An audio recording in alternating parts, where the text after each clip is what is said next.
नमस्कार साथियों, मैं आपका होस्ट एंड दोस्त H S. Radhna. Welcome to my YouTube channel Indian GK hub. दोस्तों, आज से हमने चैनल का नया नाम चेंज कर दिया है इंडियन जीके हब। तो दोस्तों, आपको कंप्लीट लूसेंट जीके का अध्ययन करना है तो इंडियन जीके हब को सब्सक्राइब करें, बेल आइकन को प्रेस करें। दोस्तों, आज हम बात करते हैं वैदिक सभ्यता की। तो दोस्तों, वैदिक सभ्यता की हम बात करते हैं तो वैदिक सभ्यता को दो भागों में बांटा गया है। एक तो ऋग्वैदिक काल है जो 1500 से 1000 ईसा पूर्व के मध्य आता है, और एक उत्तर वैदिक काल है जो 1000 ईसा पूर्व से 600 ईसा पूर्व के मध्य आता है। तो ऋग्वैदिक काल 1500 से 1000 ईसा पूर्व, उत्तर वैदिक काल 1000 से 600 ईसा पूर्व। बात करते हैं आर्यों की। तो आर्य सबसे पहले पंजाब एवं अफ़गानिस्तान बसे थे। मैक्स मूलर ने इनका मूल निवास स्थान मध्य एशिया को माना है। आर्यों द्वारा निर्मित सभ्यता वैदिक सभ्यता कहलाई। दोस्तों, आर्यों के द्वारा जो सभ्यता की स्थापना की गई वो कौन सी सभ्यता कहलाई? वैदिक सभ्यता। वैदिक सभ्यता है जो पितृ सत्तात्मक थी, जबकि सैंधव सभ्यता क्या थी? मात्र सत्तात्मक थी। और सैंधव सभ्यता नगरीय सभ्यता थी, जबकि वैदिक सभ्यता ग्रामीण सभ्यता। तो आर्यों के द्वारा जो विकसित सभ्यता थी वो कैसी थी? ग्रामीण सभ्यता। आर्यों की जो भाषा थी वो संस्कृत थी, ये आपको ध्यान रखना है। इसके बाद हम बात करते हैं आर्यों के जो प्रशासनिक क्रम में जिस तरीके से अपने साम्राज्य को बांट रखा था, उसमें सबसे छोटा था कुल यानी परिवार। बहुत सारे कुल मिलकर के ग्राम का निर्माण करते थे, बहुत सारे ग्राम मिलकर के और विश्व का निर्माण करते थे, बहुत सारे विश्व बन करके मिल करके जन का निर्माण करते थे, और जन से सबसे बड़ी इकाई का निर्माण होता था जिसे राष्ट्र कहा जाता है। ग्राम का मुखिया ग्रामीणी और विश्व का जो प्रधान था वो विस्पति कहलाता था। जन के शासक को राजन कहा जाता था। दोस्तों, आपको यहाँ से ध्यान रखना है, जो ग्राम का जो मुखिया हुआ करता था, क्योंकि बहुत सारे कुल मिलकर के ग्राम का निर्माण करते थे, तो ग्राम का मुखिया क्या कहलाता था? ग्रामीणी कहलाता था। और दोस्तों, विश्व का जो मुखिया था या प्रधान था वो क्या कहलाता था? विस्पति कहलाता था। जन का जो शासक था वो राजन कहलाता था, ये आपको ध्यान रखना है। बात करते हैं राज्य के अधिकारी थे, उनमें पुरोहित एवं सेनानी प्रमुख थे। जो पुरोहित थे वो राजा को अलग अलग प्रकार की, पुरोहित एक प्रकार के मंत्री हुआ करते थे जो राज्य काज में बहुत सारी हेल्प राजा को दिया करते थे। सूतकार, रथकार, कम्मादी, इन अधिकारियों को क्या? रत्नी कहा जाता था। एक तो सूतकार हुआ, रथकार हुआ, कम्मादी हुआ, इन अधिकारियों को रत्नी कहा जाता था। रत्नियों की संख्या राजा सहित कितनी थी? 12। राजा सहित रत्नियों की संख्या 12 हुआ करती थी। और पुरप दुर्गपति को कहा जाता था। स्पष्ट जनता की गतिविधियों को देखने वाले गुप्तचर को कहा जाता था। ये दोनों पॉइंट यहाँ से आपसे पूछे जाएंगे। पुरप किसे कहा जाता था वैदिक सभ्यता में? दुर्गपति को, क्योंकि पुर का मतलब दुर्ग होता है, तो पुरप क्या हो गया? दुर्गपति हो गया। जबकि स्पष्ट जो जनता की गतिविधियों को गुप्त रूप से रह करके देखता था उसे स्पष्ट यानी गुप्तचर कहा जाता था। बात करते हैं आगे हम, तो वाजपति कौन था दोस्तों? गोचर भूमि का अधिकारी। वाजपति कौन था? गोचर भूमि का अधिकारी। इसके बाद हम बात करते हैं कि जो जैसे पूर्व में जो राजा था उसको सम्राट कहा जाता था, पूर्व में जो शासक था दिशाओं के अनुसार इनके नाम बदले हुए मिलते हैं। जैसे पूर्व में सम्राट, पश्चिम में स्वराष्ट्र, उत्तर में विराट, मध्य में राजा और दक्षिण में भोज। ये आपको ध्यान रखने हैं। पूर्व में क्या कहा जाता था? सम्राट। पश्चिम में क्या कहा जाता था? स्वराष्ट्र। उत्तर में विराट और मध्य में राजा, दक्षिण में भोज। दोस्तों, ये भी आपको यहाँ से पॉइंट ध्यान रखने हैं कि जो ये प्राचीन जो शब्द थे, पूर्व के लिए प्राची शब्द आया करता था, पश्चिम के लिए प्रतीची और उत्तर के लिए उदीची। ये भी आपको यहाँ से ध्यान रखना है। और ये मैं आपको पहले ही बता चुका हूँ कि सभा एवं समिति राजा को सलाह देने वाली संस्था हुआ करती थी। सभा क्या थी? श्रेष्ठ एवं संभ्रांत एवं बुजुर्ग लोगों की संस्था हुआ करती थी। जबकि समिति क्या थी? समिति सामान्य जनता का प्रतिनिधित्व करती थी और इनके अध्यक्ष को ईशान कहा जाता था। ये आपको ध्यान रखना है। सभा एवं समिति के जो अध्यक्ष हुआ करते थे उनको क्या कहा जाता था? ईशान। युद्ध में कबीले का नेतृत्व राजा करता था। जब भी युद्ध हुआ करता था तो कबीले का जो नेतृत्व करता था, उनको लीड करता था, वो राजा स्वयं करता था। युद्ध के लिए गविष्ठ शब्द का उपयोग किया गया है, प्रयोग किया गया है, ये आपको ध्यान रखना है। गविष्ठ का अर्थ होता है गायों की खोज। दशराज्य युद्ध की बात करते हैं तो ऋग्वेद के 7वें मंडल में दशराज्य युद्ध का उल्लेख है, जिसमें ये बताया गया है कि 10 जन क्या होते थे दोस्तों? सबसे छोटी इकाई क्या थी? कुल या परिवार। उससे बड़ी ग्राम, ग्राम से बड़ी विश्व, विश्व से बड़ी जन। तो जो जन के जो शासक होते थे तो 10 जनों के शासक मिलकर के सुदास से लड़े थे, जिसमें सुदास विजयी हुए। दशराज्य युद्ध में आपको ध्यान रखना है 10 जनों के शासक थे। 10 जन आप जानते ही हो कि विश्व से मिलकर क्या बनते थे? जन बनते थे। तो 10 जनों के शासक मिलकर के सुदास के विरुद्ध लड़े थे, लेकिन फिर भी सुदास विजयी हुआ। तो आपको ध्यान रखना है दशराज्य युद्ध का उल्लेख ऋग्वेद के 7वें मंडल में है। ये युद्ध परुष्णी यानी रावी नदी के तट पर हुआ था। दोस्तों प्राचीन नाम रावी का क्या था? परुष्णी था। सुदास एवं 10 जनों के बीच लड़ा गया था, जिसमें सुदास विजयी हुआ। दोस्तों अन्य नदियों के भी आपको प्राचीन नाम याद रखने हैं। क्रुब काबुल को कहा जाता है। क्रुब किसको कहा जाता है दोस्तों? काबुल को कहा जाता है। उसके बाद जैसे हम बात करते हैं परुष्णी रावी को, वितस्ता झेलम को कहा जाता है, विपाशा व्यास को कहा जाता है, सुतोद्री सतलज को कहा जाता है। इस तरीके से आपको अन्य नदियों के नाम भी याद रखने हैं। ऋग्वेदिक समाज 4 वर्णों में विभक्त था। जो ऋग्वेद में जो समाज था वो कितने वर्णों में विभक्त था? 4, जो मैं आपको पहले बता चुका हूँ। ये वर्ण ब्राह्मण, क्षत्रिय, वैश्य और शूद्र थे। ये विभाजन व्यवसाय के आधार पर हुआ करता था। दोस्तों जो जैसा काम करता था वो उसी तरीके के मतलब उनको जाति या वर्ण में सम्मिलित किया जाता था। लेकिन दोस्तों उत्तर वैदिक काल में ये जो वर्ण व्यवस्था थी ये व्यवसाय को छोड़ करके व्यवसाय की बजाय जन्म के आधार पर होने लगी, जो एक गलत बात थी। ऋग्वेद के 10वें मंडल के पुरुष सूक्त में, जो मैं आपको पहले बता चुका हूँ, चतुर्वर्णों का उल्लेख मिलता है। इसमें कहा गया है कि ब्राह्मण है जो परम पुरुष के मुख से, क्षत्रिय भुजाओं से, वैश्य जंघाओं से और शूद्र पैरों से उत्पन्न हुए थे। नेक्स्ट पॉइंट की बात करते हैं। आर्य समाज पितृ प्रधान था, जो मैं आपको बता चुका हूँ, और सबसे छोटी इकाई कुल थी, जिसका मुखिया पिता होता था। परिवार का जो मुखिया हुआ करता था वो कौन होता था? पिता हुआ करता था, लेकिन उसे कुलप भी कहा जाता था। तो जिसे कुलप कहा जाता था ये आपको ध्यान रखना है। आर्य समाज कैसा था? पितृ प्रधान था, जबकि जो सैंधव सभ्यता थी वो मात्र सत्तात्मक थी। यहाँ पर कुल के जो मुखिया थे वो पिता हुआ करते थे, जिसे कुलप कहा जाता था। स्त्रियां इस काल में अपने पति के साथ यज्ञ कार्य में भाग लेती थी। दोस्तों ऋग्वैदिक काल में स्त्रियों की दशा बहुत अच्छी थी, लेकिन उत्तर वैदिक काल में स्त्रियों की दशा एक बदतर होती चली गई। बाल विवाह एवं पर्दा प्रथा का प्रचलन भी नहीं था। विधवा अपने मृतक पति के छोटे भाई देवर से विवाह कर सकती थी, यानी पुनर्विवाह की भी व्यवस्था थी। ये पॉइंट भी आपको ध्यान रखने हैं। उपनिषदों की टोटल संख्या कितनी है? 108। महापुराण या पुराणों की संख्या कितनी है? 18। वेदांगों की संख्या कितनी है दोस्तों? 6। वेदांग के लिए मैंने आपको, क्योंकि इनकी संख्या कम है तो कम में आपसे पूछे जा सकते हैं नाम, तो आपको मैं बता भी चुका हूँ। वेदांग में निसी कब जाए छे, नी का मतलब निरुक्त, सी का मतलब शिक्षा, कै का मतलब कुरु और बै का मतलब व्याकरण, जा का मतलब क्या है? ज्योतिष, और छः का मतलब छंद।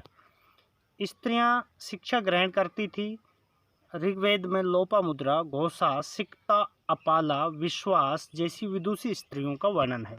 दोस्तों ऋग्वेदिक काल में तो स्त्रियों को बहुत अच्छी अच्छी मतलब सुविधाएं दे रखी थी। स्त्रियां हैं जो वाद विवाद में भी भाग ले सकती थी, स्त्रियां हैं जो शिक्षा ग्रहण कर सकती थी। और ऋग्वेद में कुछ विदुषी स्त्रियों के नाम भी मिलते हैं, जैसे लोपामुद्रा है, घोषा है, सिक्ता है, अपाला है, विश्वास है, इनके नाम भी मिलते हैं। आपने ये बात भी पहले सुन रखी होगी कि गार्गी ने याज्ञवल्क्य को वाद विवाद में चुनौती दी थी। नेक्स्ट, जीवन भर जो अविवाहित रहा करती थी स्त्रियां, उन्हें अमाजु कहा जाता था। जैसे आजकल जो ब्रह्मचारी होता है यानी कुंवारा बोलते हैं, जीवन भर जो शादी नहीं करती थी स्त्रियां, उन्हें अमाजु कहा जाता था। आर्यों का मुख्य पेय पदार्थ सोमरस था, जिसे आज शराब कहा जाता है। ये वनस्पति से बनाया जाता था उस समय। आज तो केमिकल से यानी अल्कोहल बनाने की आजकल बहुत सारे किण्वन प्रकार की विधियां होती हैं, किण्वन करके और अल्कोहल तैयार किया जाता है और अल्कोहल से शराब बन जाती है। लेकिन उस समय शराब का नाम ही क्या था? सोमरस था, जो वनस्पति से बनाया जाता था। आर्य मुख्यतः 3 प्रकार के वस्त्रों का उपयोग करते थे, वास, अधिवास और उष्णीस। आर्य 3 प्रकार के वस्त्रों का क्या करते थे? उपयोग करते थे, प्रयोग करते थे, जैसे वास, अधिवास, उष्णीस। ये आपको ध्यान ही रखने पड़ेंगे दोस्तों। और अंदर जो आजकल जैसे बनियान पहनी जाती है, तो अंदर पहने जाने वाले कपड़े को क्या? नीवी कहा जाता था, नीवी। ये आपको ध्यान रखना है। आर्यों के जो मनोरंजन के साधन थे, संगीत, रथदौड़, घुड़दौड़, ध्रुत क्रीड़ा, ये आपको ध्यान रखने हैं, यानी जुआबाजी वगैरह। नेक्स्ट, आर्यों का जो मुख्य व्यवसाय था वो क्या था दोस्तों? कृषि था, पशुपालन एवं कृषि। गाय को अगन्य माना जाता था। अगन्य का मतलब मारा नहीं जाने वाला पशु की श्रेणी में रखा गया था। गाय की हत्या करने वालों को या तो क्या किया जाता था दोस्तों? मृत्युदंड दे दिया जाता था, या देश निकाला दिया जाता था। मृत्युदंड या देश निकाले की व्यवस्था थी। आर्यों का जो सबसे प्रिय पशु था वो घोड़ा था, और देवता इंद्र था। आपसे पूछा जाए आर्यों का सबसे प्रिय पशु कौन सा था? घोड़ा। और सबसे प्रिय देवता इंद्र था। आर्यों द्वारा खोजी गई धातु लोहा थी। दोस्तों आपको ध्यान रखना है, लोहा और तांबा में आप कंफ्यूज हो सकते हो, क्योंकि लोहा को श्याम अयस्क कहा जाता था, जबकि तांबा को लोहित अयस्क। जबकि लोहा में लो आ रहा है, तो जबकि लोहित अयस्क तांबा को कहा जाता था, लोहित अयस्क। और लोहे को क्या कहा जाता था? श्याम अयस्क। ये आपको ध्यान रखना है। व्यापार करने हेतु दूर दूर तक जाने वाले व्यक्ति को पणी कहते थे। आजकल तो जैसे व्यापार के लिए दूर दूर तक जो व्यक्ति जाते हैं उन्हें व्यापारी कह देते हैं, जबकि उस समय व्यापार करने वाले व्यक्ति को जो दूर दूर तक जाया करता था उसे क्या कहा जाता था? पणी। लेन देन में वस्तु विनिमय की प्रणाली प्रचलित थी, यानी एक वस्तु देकर दूसरी वस्तु लेने की परंपरा थी। अब दोस्तों आपको कुछ दर्शन आपको ध्यान रखने हैं। जैसे चार्वाक दर्शन का जो प्रवर्तक था वो चार्वाकी था, तो ये तो आपको ध्यान रहेगा, कोई दिक्कत ही नहीं है। योग आजकल कौन करवाता है? पतंजलि ब्रांड का जो बाबा है रामदेव, तो योग का प्रवर्तक पतंजलि था। सांख्य दर्शन का जो प्रवर्तक था वो कपिल मुनि था। दोस्तों ध्यान रखें, सभी दर्शनों में सबसे प्राचीन और सबसे प्रमाणिक जो दर्शन था वो सांख्य था, तो इसके प्रवर्तक कौन थे? कपिल मुनि। क्योंकि बौद्ध धर्म और जैन धर्म के जो अनुयायी थे, जैसे बौद्ध धर्म के कौन थे? महात्मा बुद्ध। और जैन धर्म के कौन थे? महावीर स्वामी। उन्होंने भी अपने बहुत सारे जो पॉइंट लिए थे वो सांख्य दर्शन से लिए थे। तो सांख्य दर्शन के कौन थे प्रवर्तक? कपिल मुनि। न्याय के कौन थे? गौतम। ये आपको ध्यान रखना है। पूर्व मीमांसा के जैमिनी, उत्तर मीमांसा के बादरायण। और वैशेषिक दर्शन के कणाद या उलूक था। दोस्तों ये पॉइंट आपको अच्छे से ध्यान रखने पड़ेंगे। चार्वाक, योग के पतंजलि, सांख्य का कपिल, न्याय का गौतम, पूर्व मीमांसा का जैमिनी, उत्तर मीमांसा का बादरायण और वैशेषिक का कणाद या उलूक। नेक्स्ट पॉइंट की तरफ हम बढ़ते हैं। ऋण देकर जो ब्याज लेते थे, जैसे आज भी ब्याज की व्यवस्था होती है, 10,000 रुपये किसी से ले लिए तो ब्याज पे लेते थे। तो जो ब्याज लेने वाले व्यक्ति को वैक नोट कहा जाता था, जिसे सूदखोर भी कहा जाता था। आजकल सूदखोर कहा जाता है, उस समय वैक नोट कहा जाता था। मनुष्य एवं देवता के मध्य जो मध्यस्थता की भूमिका निभाने वाला देवता था वो कौन सा था? अग्नि देवता। तो ये आपको ध्यान रखना है। ऋग्वेद में उल्लिखित सभी नदियों में सबसे पवित्र नदी कौन सी मानी जाती है? सबसे महत्वपूर्ण एवं पवित्र सरस्वती को माना जाता है। ऋग्वेद में गंगा का 1 बार और यमुना का 3 बार उल्लेख हुआ है, जबकि लूसेंट में दोस्तों ये बाय मिस्टेक लिखा हुआ है कि यमुना और गंगा दोनों का 1 बार हुआ है, जबकि आपको ध्यान रखना है ऋग्वेद में गंगा का तो 1 बार उल्लेख हुआ है, जबकि यमुना का 3 बार हुआ है। उत्तर वैदिक काल में इंद्र के स्थान पर प्रजापति सर्वाधिक प्रिय देवता हो गए। दोस्तों ऋग्वेदिक काल जो था 1500 से 1000 ईसा पूर्व, उसमें तो सबसे जो प्रिय देवता थे वो कौन थे? इंद्र थे। जबकि उत्तर वैदिक काल जो 1000 ईसा पूर्व से 600 ईसा पूर्व के मध्य रहा था, उस समय प्रजापति सर्वाधिक प्रिय देवता हो गए। ये आपको ध्यान रखना है। अच्छा, नदियों के जो नाम मैंने आपको बताए थे, कुर्रम को कहा जाता, आजकल कुर्रम कहा जाता है, उस नदी का प्राचीन नाम क्रुब था। और काबुल जो आजकल है ये अफ़गानिस्तान के अंदर है, इसको कुबा कहा जाता था प्राचीन काल में। झेलम को वितस्ता, चेनाब को औस्किनी, रावी को परुष्णी, दसराग्य युद्ध हुआ था इस नदी के किनारे। सतलज को सतुद्री और व्यास को विपाशा कहा जाता था। ये आपको यहाँ से ध्यान रखना है। नेक्स्ट पॉइंट की तरफ हम चलते हैं। तो देखिए, उत्तर वैदिक काल में राजा के राज्याभिषेक के समय राजस्वीय यज्ञ का अनुष्ठान किया जाता था। तो उत्तर वैदिक काल में राजस्वीय यज्ञ प्रारंभ हो गए थे, जबकि ऋग्वैदिक काल में ऐसा कुछ नहीं होता था। उत्तर वैदिक काल में वर्ण व्यवस्था की बजाय जन्म के आधार पर निर्धारित होने लगे। दोस्तों जो चातुर्वर्ण थे, कौन कौन से थे? ब्राह्मण, क्षत्रिय और वैश्य और शूद्र। उस समय ऋग्वैदिक काल में व्यवसाय के आधार पर, यदि कोई व्यक्ति शूद्रों का व्यवसाय कर रहा है, चाहे वो किसी भी वर्ण में जन्म लिया हो, तो वो शूद्र माना जाता था। जबकि जो अच्छा काम कर रहा है, पढ़ाई लिखाई का काम कर रहा है, वो ब्राह्मण माना जाता था। लेकिन क्या हुआ, उत्तर वैदिक काल में जो वर्ण व्यवस्था है वो किस आधार पर होने लग गई? जन्म के आधार पर। यानी शूद्र के घर जो जन्म ले रहा है वो शूद्र, और ब्राह्मण के घर जन्म ले रहा है वो ब्राह्मण, चाहे काम कैसा भी कर रहा हो। तो ये व्यवस्था गलत थी। उत्तर वैदिक काल में हल को सिरा कहा जाता था, जबकि हल रेखा जो जमीन में कूड़ बन जाता है उसे सीता कहा जाता था। ये आपको ध्यान रखना। उत्तर वैदिक काल में निष्क और शतनाम मुद्रा की इकाइयाँ थी, लेकिन इस काल में किसी खास भार, आकृति और मूल्य के सिक्कों का प्रचलन नहीं था।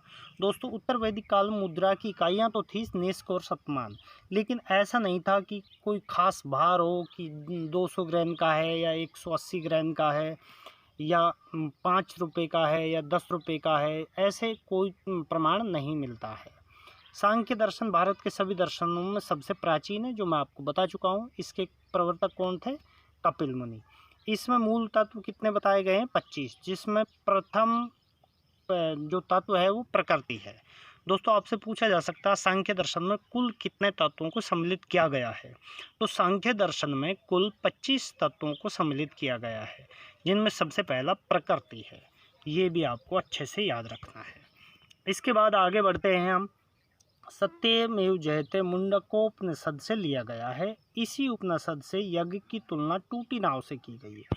आपसे पूछा जाएगा यज्ञ की तुलना टूटी नाव से कौन से उपनिषद में की गई है? तो मुंडकोपनिषद से। और मुंडकोपनिषद से ही कौन सा वाक्य लिया गया है? भारत का आदर्श वाक्य सत्यमेव जयते लिया गया है। गायत्री मंत्र सावित्र नामक देवता को संबोधित है, जिसका संबंध ऋग्वेद से है। उत्तर वैदिक काल में कौशाम्बी नगर में प्रथम बार पक्की ईंटों का प्रयोग किया गया। दोस्तों आपसे पूछा जाए कि उत्तर वैदिक काल में सबसे पहले पक्की ईंटों का प्रयोग कौन से नगर में किया गया? तो आपको ध्यान रखना है कौशाम्बी में किया गया।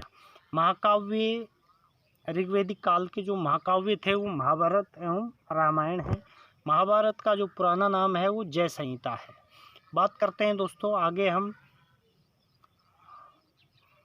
तो देखिए यहाँ पर आपको ध्यान रखना है, गोत्र नामक संस्था का जन्म उत्तर वैदिक काल में जो भी चीज़ें थी वो विवादास्पद थी, और उन्हीं के आधार पर आज का समाज बन गया, जिसमें ऊंच नीच छुआछूत वगैरह यहीं से पनपा था। ऋग्वेदिक काल में ऐसा नहीं था।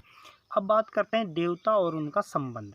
इंद्र, इंद्र को युद्ध का देवता और बरसात का देवता माना जाता था। अग्नि देवता को देवताओं और मनुष्य के मध्य मध्यस्थता का देवता माना जाता है। वरुण को पृथ्वी, सूर्य इनका निर्माता, समुद्र का देवता, विश्व के नियामक एवं शासक, सत्य का प्रतीक, ऋतु परिवर्तन एवं दिन रात का कर्ता कहा जाता है। वरुण को क्या कहा जाता है दोस्तों? पृथ्वी का निर्माता, सूर्य का निर्माता, समुद्र का देवता या विश्व का नियामक, संचालक देवता, सत्य का प्रतीक, ऋतु परिवर्तन, दिन रात का बनना, इन सभी का देवता वरुण को कहा जाता है। वरुण यानी नेपच्यून। धो, आकाश का देवता जो सबसे प्राचीन है। सोम, वनस्पति का देवता। दोस्तों ध्यान रखें, सोमरस वनस्पतियों से ही बनाया जाता था। जो आजकल शराब होती है उसे सोमरस कहा जाता था। उषा, प्रगति एवं उत्थान का देवता। अश्विनी, विपत्तियों को हरने वाला देवता। ये आपको यहाँ से ध्यान रखना है। पूषण क्या था दोस्तों? पूषण था पशुओं का देवता और विष्णु विश्व के संरक्षक एवं पालनकर्ता माने जाते थे। और मरुत क्या था? आंधी तूफान का देवता। दोस्तों यहाँ से एक क्वेश्चन पूछा जाएगा, आपको अच्छे से ये याद रखने हैं। इसके बाद हम बात करते हैं दोस्तों महाजनपद, महाजनपदों का उदय। तो दोस्तों आपको पता ही है कि महाजनपद कितने थे? 16 थे, षोडश महाजनपद, जिनका उल्लेख है बौद्ध ग्रंथ अंगुत्तर निकाय में भी मिलता है।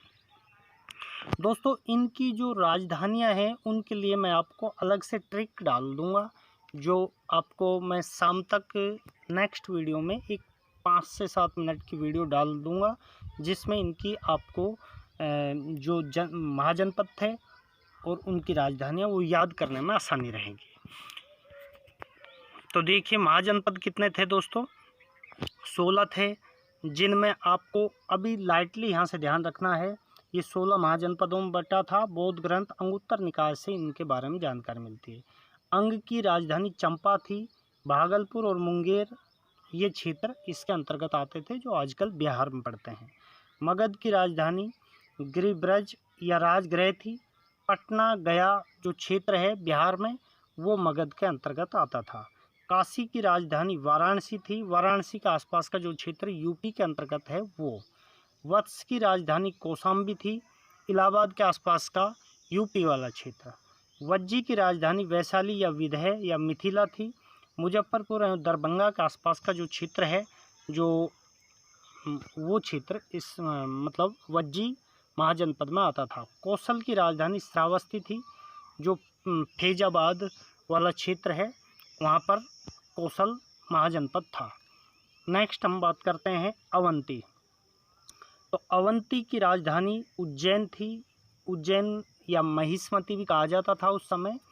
मालवा का क्षेत्र है जो अवंती जनपद के अंतर्गत आता था। मल जनपद की राजधानी कुशावती थी। देवरिया उत्तर प्रदेश वाला क्षेत्र उस समय मल जनपद के अंतर्गत आता था।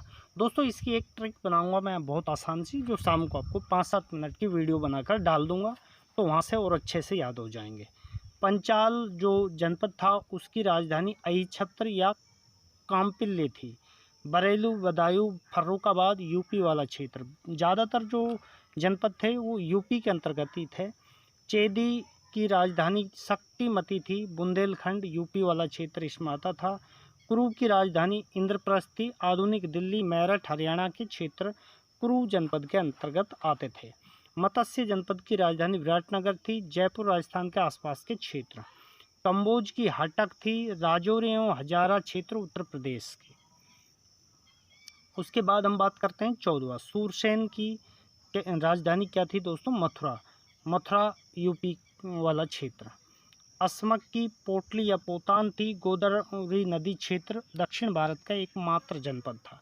दोस्तों ये ज़्यादा आपको इम्पोर्टेंट रूप से ध्यान रखना है कि दक्षिण भारत का एकमात्र महाजनपद कौन सा था, तो आपसे पूछा जाता है। असमक आपको वहाँ पर राइट आंसर करके आना है। गांधार की राजधानी तक्षशिला थी। रावलपिंडी एवं पेशावर जो पाकिस्तान के अंतर्गत आता है, वो क्षेत्र गांधार जनपद के अंतर्गत आता था। इसके बाद दोस्तों हम बात करेंगे जैन धर्म की। तो दोस्तों जैन धर्म का जो पहला अनुयायी था, जो आदि पुरुष भी हम कह सकते हैं, वो ऋषभदेव थे। जैन धर्म के पहले तीर्थकर कौन थे? ऋषभदेव थे। और इनका प्रत्येक जो पशु था वो सांड था, ये भी आपको ध्यान रखना है। 23वां जो इनका जैन धर्म का तीर्थकर था वो पार्श्वनाथ था, ये भी आपको ध्यान रखना है दोस्तों। और 24वां कौन था? महावीर स्वामी। महावीर स्वामी के बारे में हमें मुख्य रूप से पढ़ना होगा, बाकी थोड़ा बहुत इनके बारे में भी हम पढ़ते हैं। जैन धर्म के संस्थापक एवं प्रथम तीर्थकर कौन थे? ऋषभदेव। जैन धर्म के 23वें तीर्थकर पार्श्वनाथ थे, जो काशी के इक्ष्वाकु वंशीय राजा आशुसेन के पुत्र थे। ये काशी के इक्ष्वाकु वंशीय शासक थे, राजा थे आशुसेन, उनके पुत्र पार्श्वनाथ थे। इन्होंने 30 वर्ष की अवस्था में संन्यास जीवन को स्वीकारा था। इनके द्वारा दी गई शिक्षा में हिंसा नहीं करना, सदा सत्य बोलना, चोरी नहीं करना, संपत्ति नहीं रखना। दोस्तों ये 4 तो इसके भी हैं, पार्श्वनाथ के भी हैं, जबकि महावीर स्वामी के जो क्या थे शिक्षा में जो दिए गए थे उसमें ब्रह्मचार्य और शामिल था। उनका अहिंसा था, यानी हिंसा नहीं करना, और सत्य बोलना, चोरी नहीं करना, और संपत्ति नहीं रखना, और एक ब्रह्मचारी। ये 5 थे महावीर स्वामी के, जबकि इनमें से चोरी को यदि ब्रह्मचारी को यदि हटा दिया जाए तो ये किसके आ जाते हैं? पार्श्वनाथ के आ जाते हैं। महावीर स्वामी जैन धर्म के 24वें एवं अंतिम तीर्थकर हुए। महावीर स्वामी का जन्म कब हुआ था दोस्तों? 540 ईसा पूर्व में। कहाँ पर हुआ था? कुंडग्राम वैशाली में। इनके पिता का नाम क्या था? सिद्धार्थ था, और ज्ञात्रक कुल के सरदार थे। इनके पिता कौन थे? सिद्धार्थ, जो ज्ञात्रक कुल के सरदार थे। और माता का नाम क्या था? त्रिशला, जो लिच्छवी राजा चेटक की बहन थी। दोस्तों देखिए, यहाँ से आपको कंपैरिजन करना है। जैन धर्म के जो मुख्य तीर्थकर महावीर स्वामी हैं, और बौद्ध धर्म के संस्थापक कौन थे? महात्मा बुद्ध। उनमें थोड़ा सा कंपैरिजन करना है। जैसे महावीर स्वामी का जन्म कब हुआ था? 540 ईसा पूर्व। जबकि बौद्ध धर्म का संस्थापक महात्मा बुद्ध का जन्म कब हुआ था दोस्तों? 563 ईसा पूर्व। महावीर स्वामी का जन्म कुंडग्राम में हुआ था।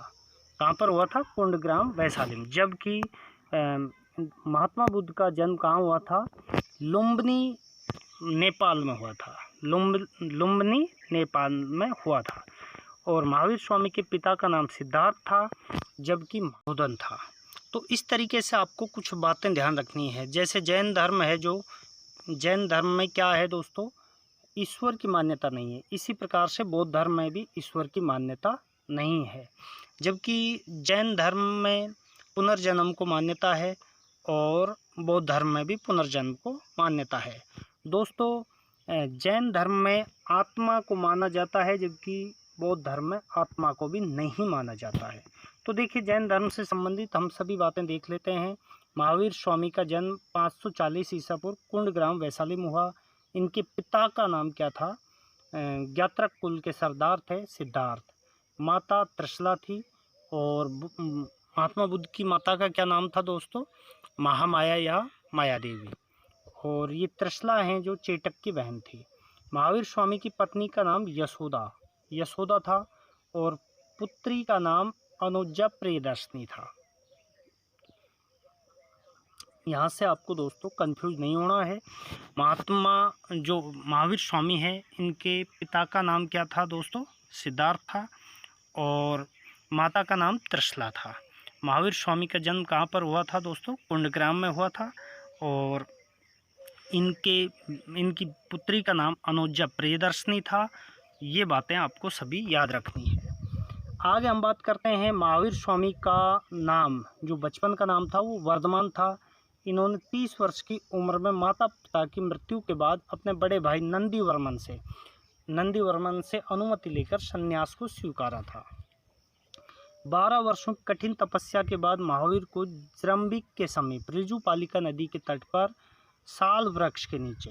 अब दोस्तों देखिए, हर पॉइंट में महात्मा बुद्ध को शामिल करूंगा, क्योंकि जो महात्मा बुद्ध है उनको 6 वर्ष की कठिन तपस्या के बाद ज्ञान की प्राप्ति हुई थी, जबकि महावीर स्वामी को 12 वर्षों की कठिन तपस्या के बाद क्या ज्ञान की प्राप्ति हुई थी। महावीर स्वामी को जरम्बिक के समीप ऋजुपालिका नदी के तट पर साल वृक्ष के नीचे ज्ञान की प्राप्ति हुई थी, जबकि महात्मा बुद्ध को बोधि वृक्ष यानी पीपल वृक्ष के नीचे ज्ञान की प्राप्ति हुई थी। इनको रिजुपालिका नदी के किनारे हुई थी, उनको निरंजना नदी के किनारे हुई थी। इसी समय से महावीर जिन का मतलब विजेता, अरहत का मतलब पूज्य और निर्ग्रंथ का मतलब बंधनहीन कहलाए। जैसे ही महावीर स्वामी को 12 वर्ष की कठिन तपस्या के बाद ज्ञान की प्राप्ति हो गई तो वो क्या कहलाए? जिन का मतलब क्या होता है? विजेता। अरहत भी कहलाए यानी पूज्य, और निर्ग्रंथ यानी बंधनहीन, कोई बंधन नहीं है उनके ऊपर। महावीर स्वामी ने अपने उपदेश प्राकृत भाषा में दिए। दोस्तों अब देखिए, मैं यहाँ से फिर आपको महात्मा बुद्ध को रिलेट करूँगा।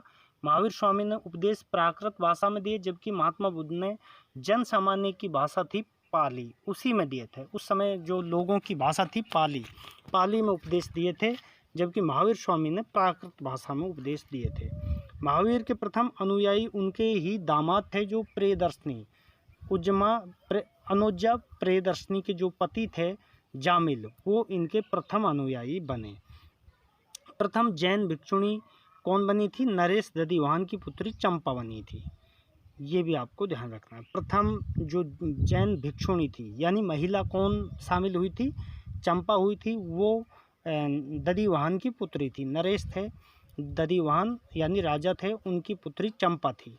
महावीर ने अपने शिष्यों को 11 गणधरों में विभाजित किया। दोस्तों महावीर स्वामी ने अपने जो शिष्य थे उनको 11 गणधरों में बांट दिया था, विभाजित कर दिया था। और ऐसा गणधर एकमात्र सुधर्मा था जो महावीर स्वामी की मृत्यु के बाद भी जीवित रहा था। तो वो जैन धर्म का प्रथम थेरा भी कहलाता है। तो देखिए, आर्य सुधर्मा अकेला ऐसा गंधर्व था जो महावीर की मृत्यु के बाद भी जीवित रहा और जैन धर्म का प्रथम थेरा या मुख्य उपदेशक हुआ था। नेक्स्ट बात करते हैं, लगभग 300 ईसा पूर्व में क्या हुआ था? लगभग 300 ईसा पूर्व में मगध में 12 वर्षों का भीषण अकाल पड़ा था।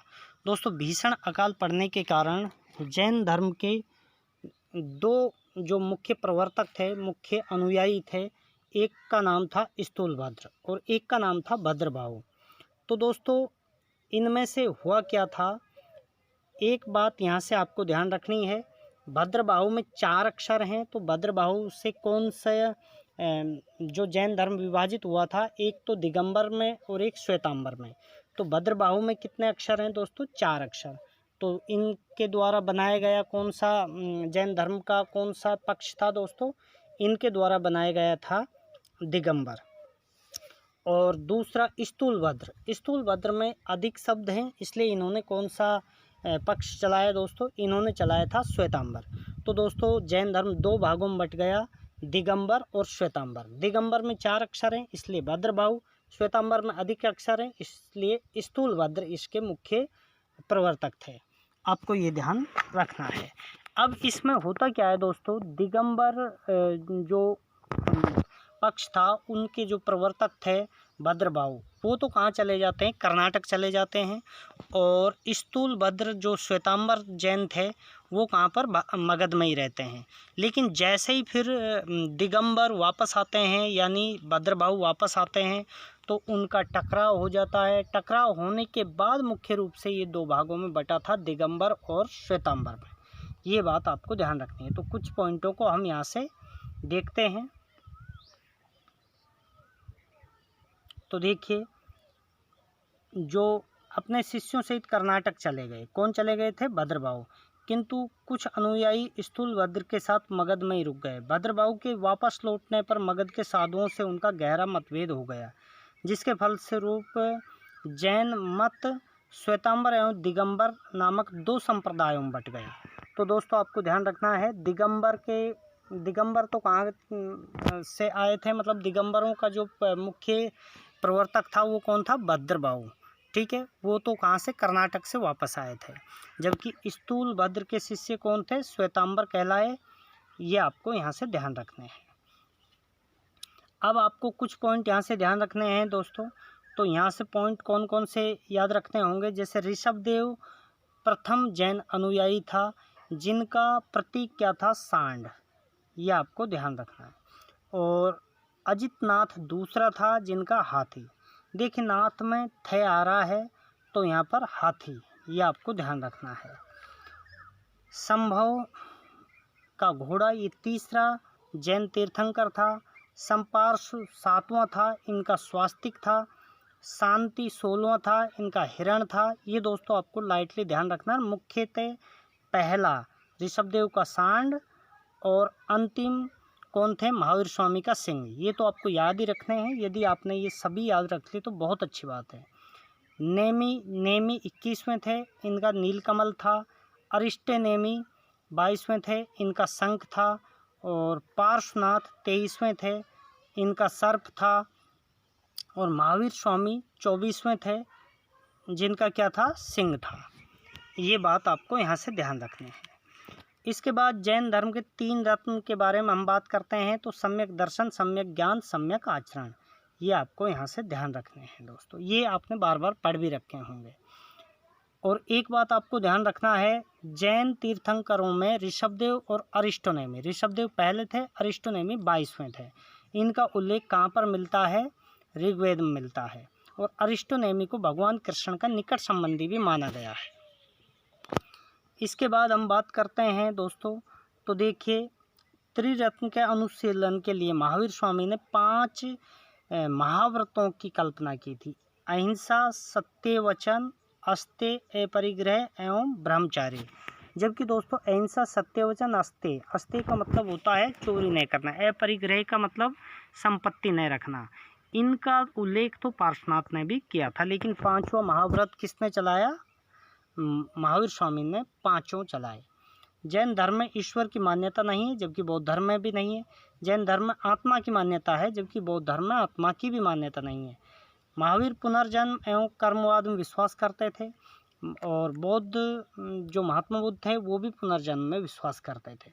जैन धर्म के सप्तभंगी ज्ञान के अन्य नाम स्यादवाद और एकांतवाद हैं। दोस्तों जैन धर्म के जो ज्ञान के अन्य नाम हैं वो क्या क्या हैं, स्यादवाद और अनेकांतवाद है। जैन धर्म ने अपने आध्यात्मिक विचारों को सांख्य दर्शन से ग्रहण किया। मैंने आपको बताया था सांख्य दर्शन में कितने तत्व हैं, 25, जिसमें पहला तत्व प्रकृति है। इसका सांख्य दर्शन का प्रवर्तक कौन था, कपिल मुनि। तो ये आपको ध्यान रखना है। जैन धर्म मानने वाले राजा उदयन था, वंद राजा था, चंद्रगुप्त मौर्य जिन्होंने संलेखना पद्धति से अपने प्राणोत्सर्ग किए थे, कलिंग नरेश खारवेल, राष्ट्रकूट राजा अमोघवर्ष, चंदेल शासक, ये सभी जैन धर्म को मानने वाले थे। ये आपको अच्छे से याद रखते हैं। इसके बाद हम बात करते हैं दोस्तों, तो देखिए मैसूर के गंग वंश के मंत्री चामुंड के प्रोत्साहन से कर्नाटक के श्रवणबेलगोला में 10वीं शताब्दी के मध्य भाग में विशाल बाहुबली की मूर्ति, गौतमेश्वर की मूर्ति का निर्माण किया गया। किसके प्रोत्साहन से, चामुंड के प्रोत्साहन से। कर्नाटक के कहाँ पर, श्रवणबेलगोला में विशाल बाहुबली की मूर्ति का निर्माण किया गया। नेक्स्ट बात करते हैं जैन संगीतियों। तो दोस्तों पहली जैन संगीति कब हुई थी, 300 ईसा पूर्व। कहाँ पर, पाटलिपुत्र में। अध्यक्ष कौन थे, स्थूलभद्र, ये आपको ध्यान रखना है। इन्होंने मत वैसे कौन सा चलाया था, स्थूलभद्र ने श्वेतांबर। और द्वितीय जैन संगीति का आयोजन हुआ था वल्लभी, गुजरात में। और अध्यक्ष कौन थे, क्षमा श्रवण, ये आपको ध्यान रखना है। नेक्स्ट हम बात करते हैं दोस्तों, तो देखिए खजुराहो में जैन मंदिरों का निर्माण चंदेल शासकों द्वारा करवाया गया। खजुराहो कहाँ पर है दोस्तों, मध्य प्रदेश में। वहाँ पर जैन मंदिरों का निर्माण किन्हों के द्वारा करवाया गया था, चंदेल शासकों के द्वारा। और मौर्योत्तर युग की बात करते हैं हम। मौर्योत्तर युग का मतलब मौर्य काल के बाद। जो मथुरा था वो जैन धर्म का प्रसिद्ध केंद्र था। मथुरा कला का संबंध किससे है दोस्तों, जैन धर्म से। जैन तीर्थंकरों की जीवनी भद्रबाहु द्वारा रचित कल्पसूत्र में है। ये मैं पहले बता चुका हूँ कि भाई जैन तीर्थंकरों की जीवनी किस में मिलती है, कल्पसूत्र में। किसके द्वारा रचित है ये, भद्रबाहु के द्वारा। भद्रबाहु के द्वारा कौन सा संप्रदाय चलाया गया था जैनियों का, वो आपको ध्यान रखना है, दिगंबर। 72 वर्ष की आयु महावीर स्वामी की मृत्यु 468 ईसा पूर्व में बिहार के राज्य पावापुरी यानी राजगीर में हो गई थी। ये आपको ध्यान रखना है। मल्ल राजा श्रेष्ठीपाल के महल में महावीर स्वामी को निर्वाण प्राप्त हुआ था। तो देखिए दोस्तों आज हमने तीसरी क्लास की है, जिसके आधार पर हम 15 दिन में इंडियन हिस्ट्री को कंप्लीट कर चुके होंगे। और कल हम बौद्ध धर्म, शैव धर्म, भागवत धर्म, इन सभी के और इस्लाम धर्म, ईसाई धर्म, इन सब के बारे में जो लूसेंट के अनुसार दे रखे हैं, एक बार लूसेंट के अनुसार ही कंप्लीट पढ़ेंगे। उसके बाद इंडियन हिस्ट्री में यदि आप स्पेक्ट्रम वगैरह पढ़ना चाहते हो तो आपकी डिमांड पर वो भी पढ़ाया जाएगा। तो दोस्तों यदि आप चैनल पर नए हो तो चैनल को सब्सक्राइब करें, बेल आइकन को प्रेस करें। और दोस्तों देखिए, वीडियो को अधिक से अधिक शेयर करते रहें, क्योंकि आपको बहुत सारी जानकारी एक कम समय में दी जाती है। मैं इतना फास्ट इसलिए पढ़ाता हूँ क्योंकि हमारा टारगेट ये है कि बहुत सारे एग्ज़ाम हैं जो क्या है कि सितंबर में होने वाले हैं। इस वजह से आप कंप्लीट यदि लूसेंट 2 माह के अंदर साथ साथ मेरे कर लोगे तो आपको बहुत ही ज़बरदस्त फ़ायदा होने वाला है। आप एक एक क्वेश्चन का वहाँ जवाब दे के आओगे। तो आपको देखिए, मात्र 40-45 मिनट के समय में एक बहुत सारी जानकारी दी जाती है। थैंक यू दोस्तों। जय हिंद, जय भारत।